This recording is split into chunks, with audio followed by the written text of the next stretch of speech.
Dark Sun is an original Dungeons & Dragons campaign setting, set in the fictional, post-apocalyptic desert world of Athos.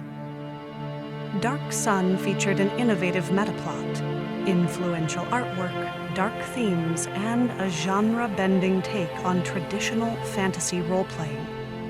The product line began with the original Dark Sun boxed set, released for D&D's second edition in 1991, originally ran until 1996, and was one of TSR's most successful releases. Dark Sun deviated from the feudalistic backdrops of its Tolkien-esque pseudo-medieval contemporaries, such as Greyhawk or Forgotten Realms, in favor of a composite of dark fantasy, planetary romance, and the Dying Earth subgenre. Dark Sun's designers presented a savage, magic-ravaged desert world, where resources are scarce and survival is a daily struggle. The traditional fantasy races and character classes were altered or omitted to better suit the setting's darker themes. Dark Sun differs further in that the game has no deities. Arcane magic is reviled for causing the planet's current ecological fragility, and psionics are extremely common. The artwork of Brahm established a trend of game products produced under the direction of a single artist. The setting was also the first TSR setting to come with an established metaplot out of the box. Dark Sun's popularity endured long after the setting was no longer supported, with a lively online community developing around it. Only third-party material was produced for the 3rd edition D&D rules, but a new official edition of Dark Sun was released in 2010 for the 4th edition. Dark Sun has been mentioned by developers, most notably Mike Mears, and appeared in Psionics playtest materials for Dungeons & Dragons for the 5th edition of the game. The campaign setting of Dark Sun is played on the fictional planet Athos. Novels and source books largely take place in the Tyr region, though other areas are described for play. The exact landmass configuration of the planet or the existence of other continents is unknown. Athos is a devastated world, the result of magic run amok. Most of Athos is an empty desert, interrupted by a handful of corrupt city-states, controlled by power-mad sorcerer kings and their spell-wielding lackeys.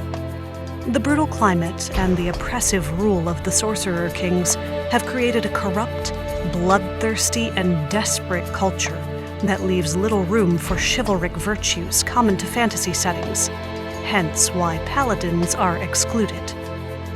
Slavery is commonplace, gladiatorial duels provide entertainment for the elite, and death permeates the culture.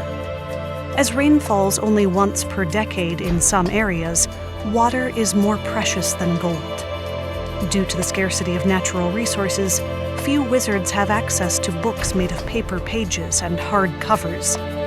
Instead, they record their spells with string patterns and complex knots.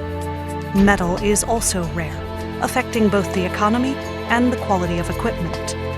The ceramic coin, made from clay and glazed in various colors, is the primary medium of exchange, worth about 1/100th of a gold piece. Weapons typically consist of obsidian, bone, and wood, and are prone to breaking. Only a single dragon exists in all of Athos, a monstrosity whose appearance heralds disaster of catastrophic proportions. Arcane magic draws its power from the life force of plants or living creatures, with the potential to cause tremendous harm to the environment. As a result, wizards and other arcane casters are despised and must practice in secret. Psionics are extremely common, with nearly every living thing having at least a modicum of psionic ability. Due to a scarcity of metal, weapons and armor are made from natural materials, such as bone, stone, wood, carapace, or obsidian. Athos has no deities, and no formal religions other than the cults created by the sorcerer kings. There is some contention within the source material as to whether or not there were ever deities in the setting.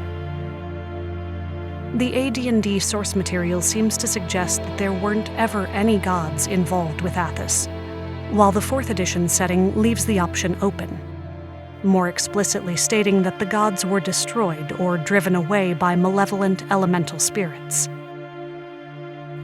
Clerics and druids instead draw power from the inner planes or elemental chaos. On behalf of everyone working on this passion project, we hope you've enjoyed this brief breakdown of the Dark Sun mythos. We also invite you to follow our Twitter handle @DarkSun for Neverwinter Nights, or our dedicated website, darksunsandsofTime.wordpress.com. Thank you for listening.